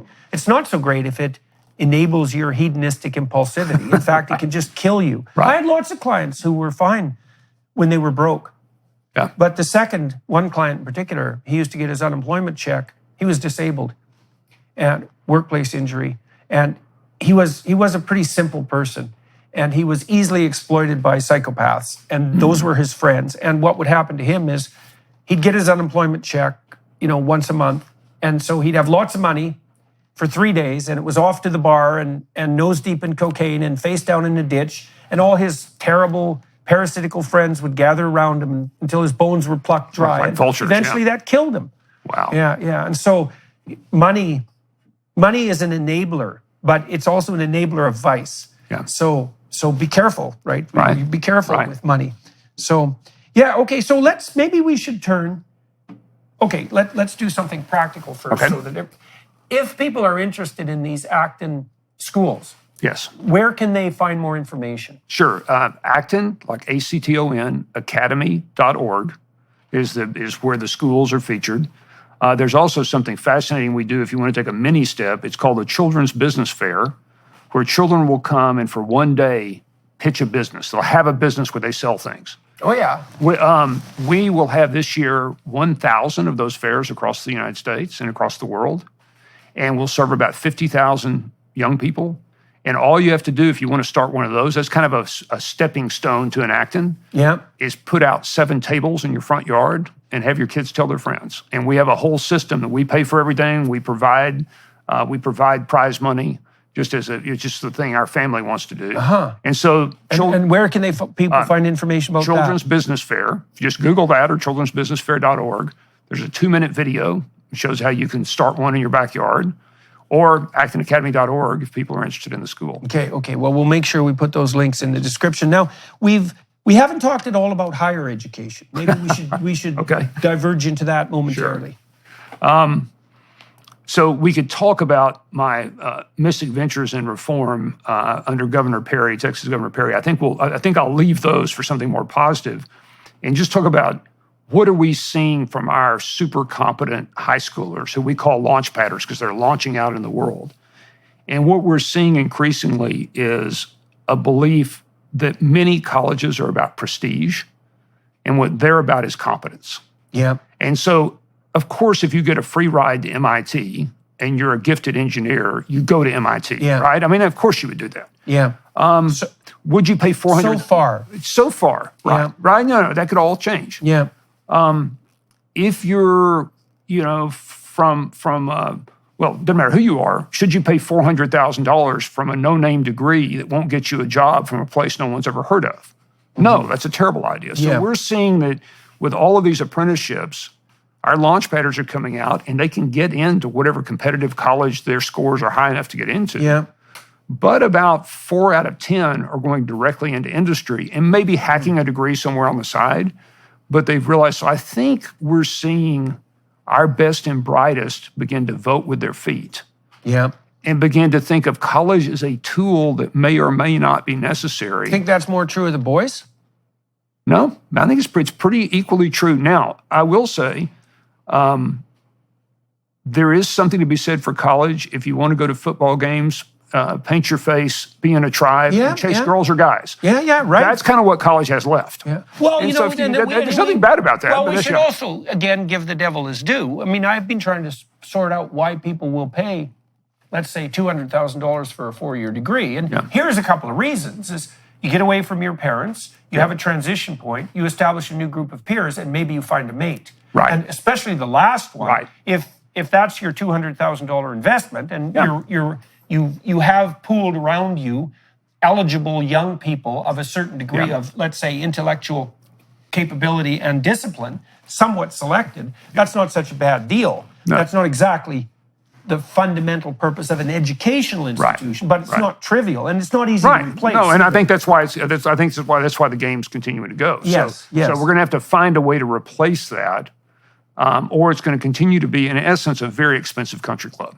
Right. Yeah, I mean, it's a very expensive country club, and Now it's a very speed expensive dating. country cult. Yes. So and that's definitely a problem. as well. And I think my friends that are in higher ed and that are thoughtful have seen this coming. The other issue that higher ed faces is, as you well know, they make all their money on the freshmen and sophomores teaching them with adjuncts. Yes, right. And so then the upper division courses are very expensive, taught by tenured faculty. Right. But it's the internet that's threatening. It's all the distance learning is threatening the freshman and sophomore group. But if they lose enough of that group or have to discount, then the whole model turns upside down, and higher ed has no way to cut cost. Yeah. They can't because they can't cut costs. So- Also, let's talk about cost. So Yes. we were talking last night. You said in Austin, Yeah. It's $32,000 a year per student. That's the public education cost. Right, but for K-12. But that's also that's an underestimate. So let's Yeah. So my belief and what I've seen is that doesn't include all the facility cost properly accounted for. Right. So the number's somewhere north of 32,000 last saw, and that ranges from 20,000 around the country to much more than that. And you were going to ask, I think you were saying cost at Acton Academy. We've got some incredibly successful campuses that now are running at anywhere from $1,000 per student per year to maybe $2,500 per student per year. Now, we have some that have tuition as high as $35,000 a year. So it varies. Yeah. But we're managing, by the fact these young people are so super capable on their own, we're managing to create alternatives that deliver extraordinary, both academic Right. So and that's everything else. 5% of the cost, Yeah. fundamentally. Well, and let's delve into those numbers a little bit. Yep. I mean, a pretty decent teacher's salary is $60,000. I don't think that's unfair. Right. Okay. So that means each two students could, in principle, hire a teacher just for them. Now, maybe you could double that if you had to include the cost of a building, because generally, the infrastructure costs in the typical organization are about equivalent to the staffing costs, if you need a rule of thumb. Yeah. And so that means that, in principle, what the education system is spending now would allow each group of 4 students to hire a full-time teacher. Yes. Right. And so this is not an efficient system, obviously. Well, and if you look at the head count, and this is true for all bureaucracies, by the way, not just public education, but it's about a 5-to-1 adult to learner to student ratio. Now, it's not 5-to-1 per teacher, but there's so many admin people. 5-to-1 per 5-to-1. student. Yeah, there's 1 adult for every 5 students. Right. That's the across, and our rate is more like 1 adult for every 20 to 30 to 40 to 50 students. Right, and that's so interesting too, because one of the claims that's constantly put forward by teachers' unions in particular is that, well, the only thing that really matters in education is teacher to student ratio. Right, there shouldn't be more than 10 students per teacher. Right, and you can understand that to some degree if you believe that teacher attention to a given student is a marker for academic movement forward. But your model is more the idea that, no, if the institution is well constituted, then you produce maximal autonomy on the part of the participants, and while they pick up the work, they do the learning that goes along with picking up the work. Right, well, and the thing I say is fundamental is, education is not the same as learning.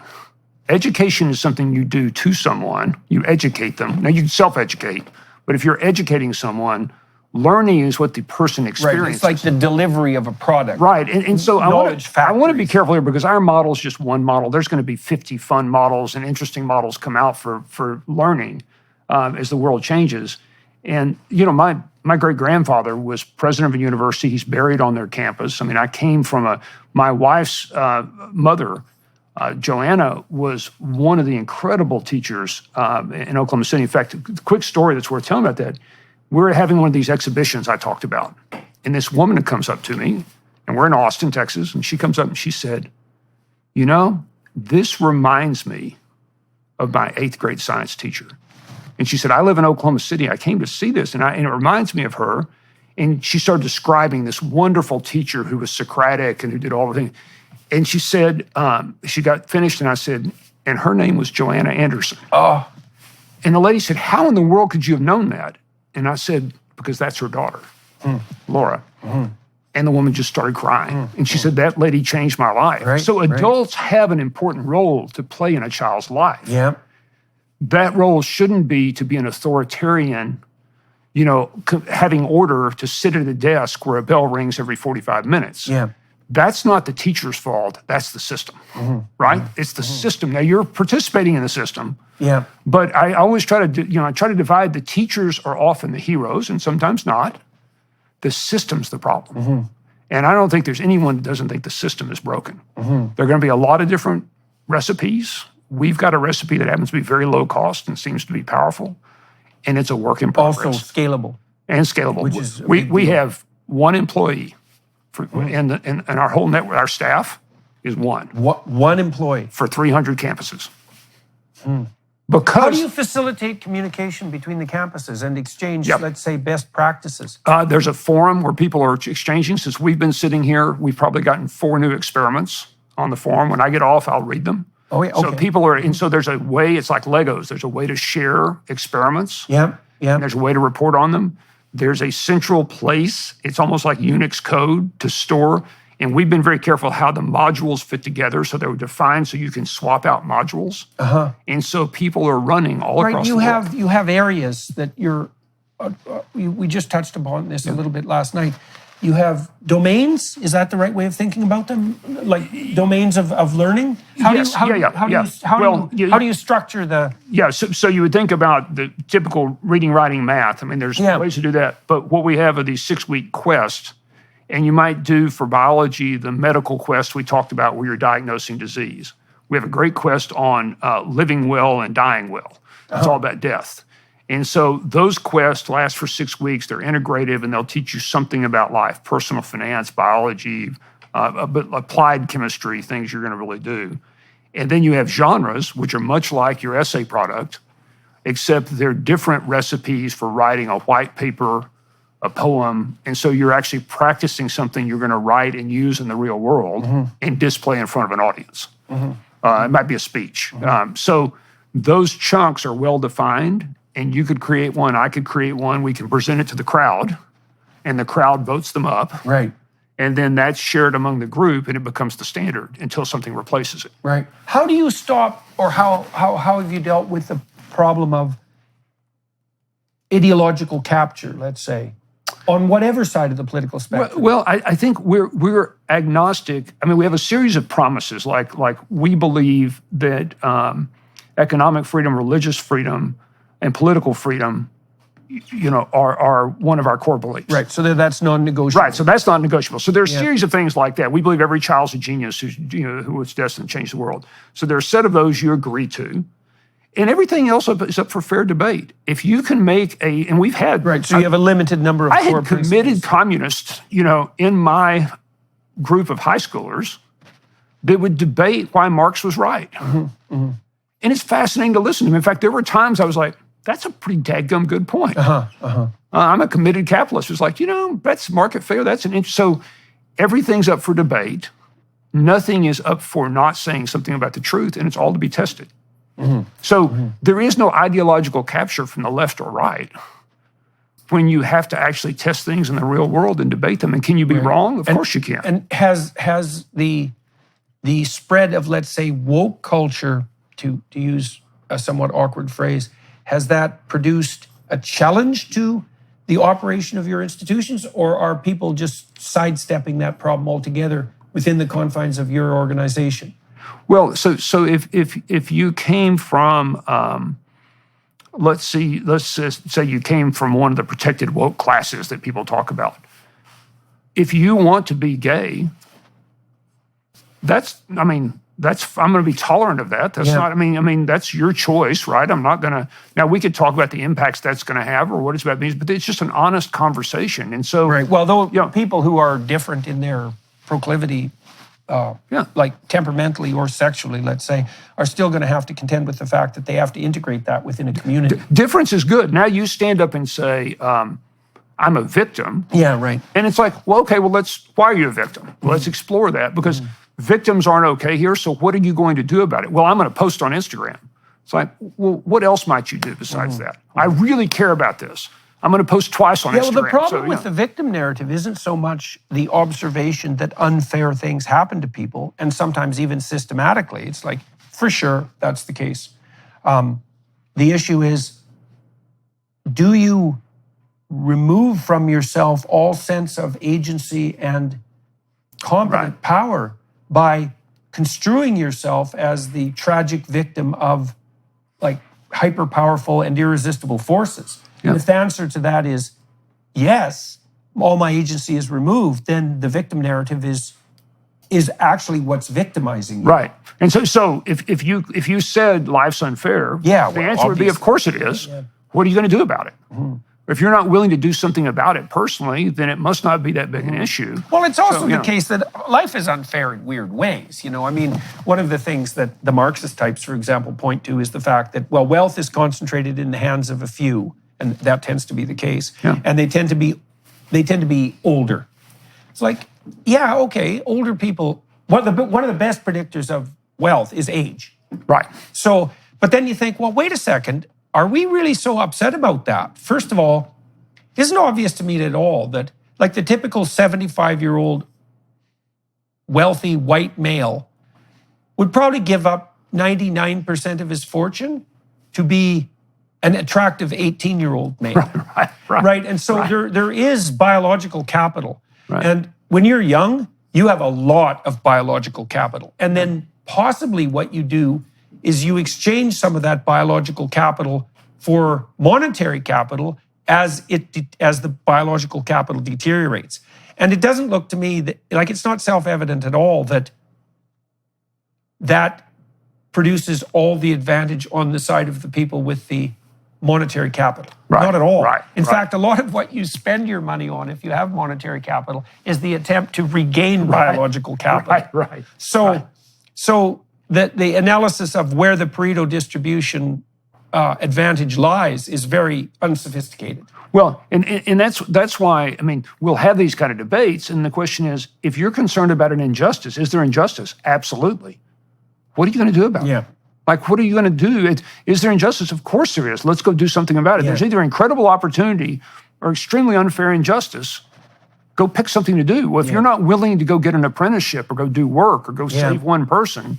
Well, that's the other not real. problem, too, is that I think that the universities have offered young people a really easy way out because they're looking for a pathway to virtue. Right. That's part of the messianic impulse of late adolescence.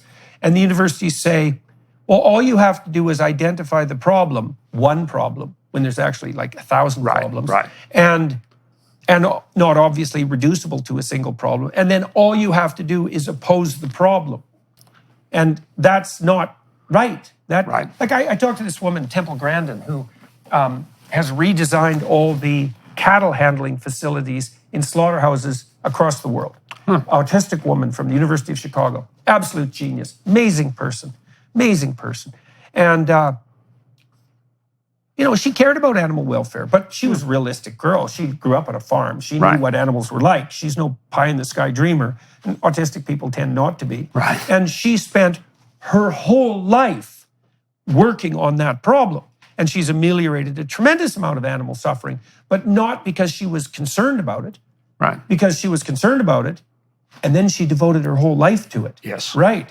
And that's how you accrue genuine moral virtue. Well, think of it. We would tell her story as a hero story. Yeah, definitely. Of like, this is what you go do. Oh, and by the way, it's going to cost you your whole life. Yeah, right. Oh, and the other question is, if you're not going to spend your life on that, you're going to spend it on something. Yes, absolutely. Right? And so let's take one step. Yes. Let's go to help one cow at the, like if you're going to help animal cruelty, let's go do something about one animal to rescue it in a systematic way you could build. So we have people from the lots of left, right in the Acton network. Yeah.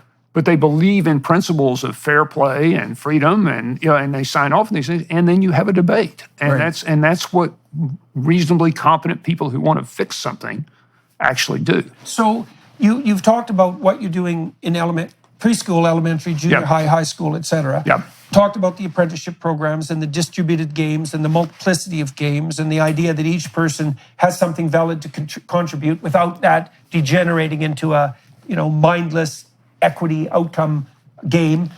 What's happening what are you doing on the higher education Well, so front? we have kind of a moonshot project that probably won't work, but we're working hard on it. And it's this question of how do people discover their calling? Now at the Academy, because we start so young and they're in it all the time, people will find not their calling, because when you're young, that's too big, but their next great adventure in life. Like, what am I going to do for 2 years? And so we think we've developed the right questions to ask, and we've actually given back our MBA accreditation and closed the MBA school, successful as it was, because we could only serve 50 people a year, and that wasn't enough. And so we've created a series of challenges you can do in the real world with a group or alone that are out in the world doing it that will help you figure out what you should do with your next great adventure in life. We're going to run probably 100 people through it. We're running 100 people through it now. And the end of this process is to be able to stand in a room full of people you've invited and say, this is what I'm going to do next. Here's how I'm going to measure it. Here's who I am and where I come from. Will you help me? I need not money, but I need an introduction. I need a piece of factory floor. I need something. If you will, here's what I promise to give back in return. Right. So it's like an investor pitch in some sense. It's like an investor pitch for your life. Right. And our foundation is willing to give up to $100,000 per pitch. Now, a lot of them are $1,000, right? Yeah. I mean, $100,000 has to be extraordinary. Yeah. It's tied to you actually following through. And the idea is if we can get this delivered out in the world, and you're using a phone, it's not distance learning, it's like a GPS. Like it's something you can communicate with your friends and get together. We're trying to see if we can find the patterns of how people actually stumble into an adventure or calling. And then by these talks, having them like TED Talks all around the country. And that we're going to use that for our high schoolers, but also use that to attract people of that age and college age to try to find what they want to do with their lives. So that's a grand experiment. It's in the early stages. Well, we tried that, as you know, we tried that a bit with our future authoring program. And one of the ways that we've helped people narrow in on that, it's like, well, what do you want to do? Well, that's a pretty vague question, and it's very global, and so it's complex and daunting. And so we broke that down into 8 things that people generally do. You know, what's your vision for an intimate relationship? Family, friendship, job and career, education, use of time outside work, civic responsibility, and regulation of temptation. Right? That's sort of, the big problem is, what's the purpose of my life? That's broken down into a set of domains of probable problems. And it's easier for people to answer those questions generally than the meta question. I'm nodding because we subscribe and use, at Acton, we use self-authoring as a tool. And also in this project, we've looked at those individual areas and broken them into something you might do. So example, for the family, you might have with your friends a Socratic discussion. It's your daughter's first dance recital. But your biggest customer just called, there's been a fire at his factory. Right. Do you go to the dance recital or the factory? Right. Whichever you choose, it gets harder. It's her wedding or it's your only customer. Or, so now I'm going to do that with friends, but then I might actually have to write a spousal contract with my spouse or significant other and submit that to the group of this is what we've each promised each other and here's how we're going to measure it. And so think of this as these are visionary exercises. 300 challenges that are hard to do and require courage. And sometimes it might be going out and haggling for a discount to see what your relationship with money is. But we're testing those with groups and then asking, how is this going to help you, like self-authoring, take the next step towards a target you've picked of where you can spend your valuable life. And so that's the experiment. That's fun. We'll see how it's going to go. It's going to be fun. It's going to be fun. Well, you should learn a lot conducting that experiment. Well, it's so nice that it's so fulfilling to provide people with methods to develop a vision for their life. I mean, we've been stunned by what the Future Authoring Program was capable of doing. I mean, our research indicated that it raised grade point average among students in high-level universities 35%. This was a 90-minute intervention. That's crazy. And dropped the dropout rate 50%, and most effectively among minority men who had a poor academic record. So it was even better at eliminating their dropout rate. Because they have a story of their life, an actionable story. And then they started to develop both a vision and a strategy, and also to see themselves as visionary strategists, which is a metacognitive shift. Now imagine this as there's 300 high schoolers or college kids coming together to do this program. You're invited by a friend to come to some mysterious party where it all gets kicked off, and you start doing these challenges and sampling them. Well, that's where you may meet your mate. So that's where you're going to paint your face and go to the football game. So we're trying to see is, can we create that in a bottom-up way?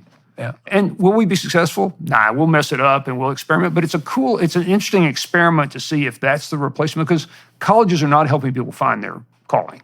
They don't do that anymore. And so we're really trying to say, can we get people off on an adventure? So that's the experiment. All right. Well, that's probably a good place to wrap up, unless there is anything you can think of that we should have touched on in this part of the discussion. I'm going to move for everyone watching and listening. I do an extra 30 minutes with my guests. I'm very interested in how people's destiny makes itself manifest to them in the course of their life, particularly if they've been successful, because, well, why wouldn't you want to hear about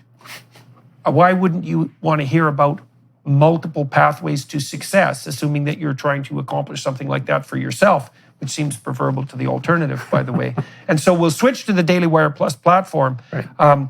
Is there anything else that we didn't cover today that you think would be? No, I just want to thank you because your focus on story and listening to you and the archetypes and how story matters has greatly impacted all the decisions we've made over the last 10 years to be able to apply those same kinds of patterns for young people all around the world. And it would not have happened in the same way without you. So thank you. Oh, hey, man. Well, when I hear you say that, I think, yeah, well, and that wouldn't have happened without all the great people that I read who